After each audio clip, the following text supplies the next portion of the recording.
Right, question 3, let's have a look at that. So the reaction of methane with steam is used in industry to make hydrogen.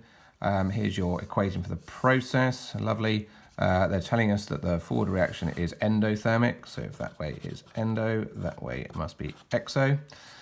State the conditions of temperature and pressure that will give the maximum yield of hydrogen. Explain your answers. Right, this is an absolute, totally bog standard question in terms of equilibria, so you're just going to churn out your stuff. So we want to get maximum yield of hydrogen, so that's on the right hand side. So temperature wise, what do we need to do to it? Well, we want more of this process, the forward reaction, therefore that's endothermic. So if we heat it up, then that means obviously the reaction will try and do the opposite, so it will try and cool itself down, so it will make more of the hydrogen. In terms of how you actually write that, all you need to write really is for an explanation, you just need to say that the forward reaction is endothermic.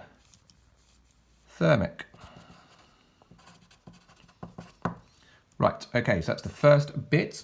Second bit, it asks about the pressure, so I'll just sneak that in under there. There it is. Right, so pressure-wise, again, you'll remember that pressure is all about number of particles.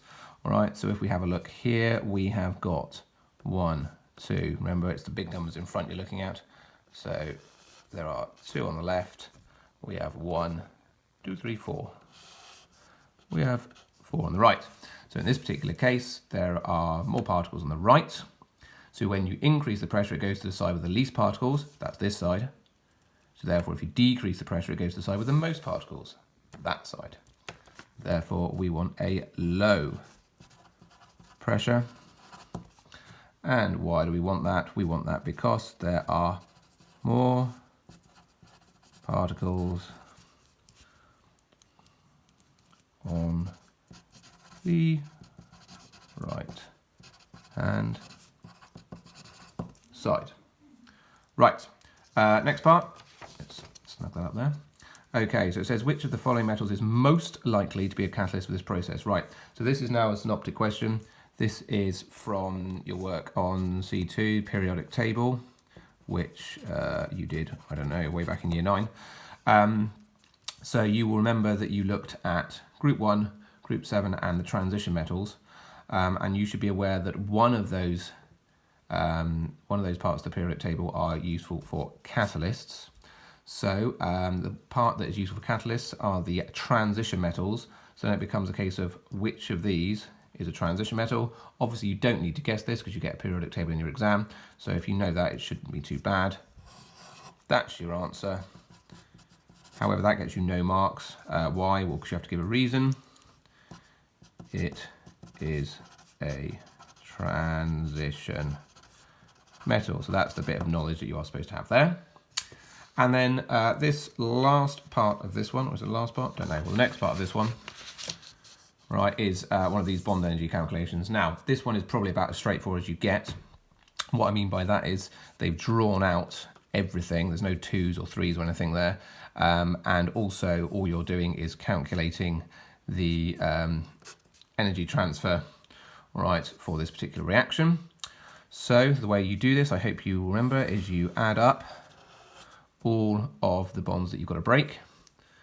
Then you add up all of the bonds that you're going to be forming, and then you take them away, and that is your answer.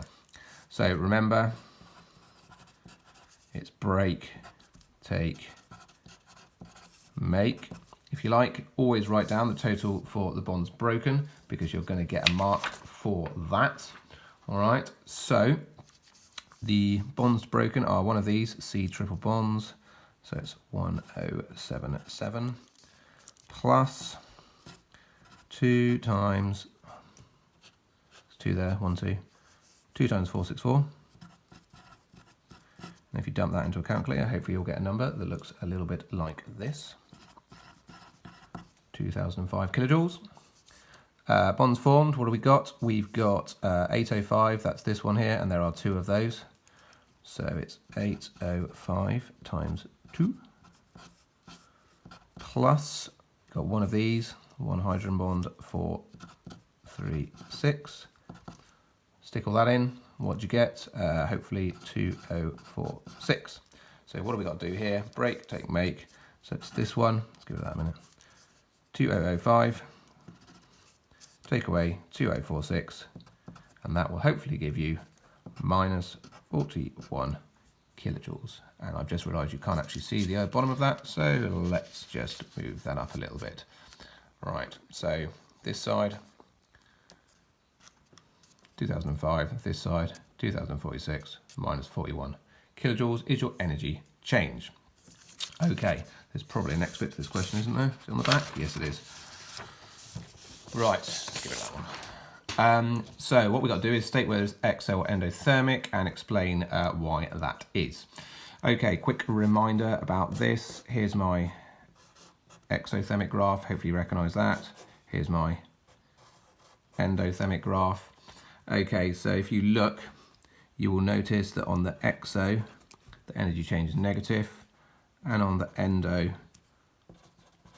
the energy change is positive. So because we get a negative change, we know it's exo, all right, but that doesn't really answer this. So I'm just going to pop down that it's exothermic.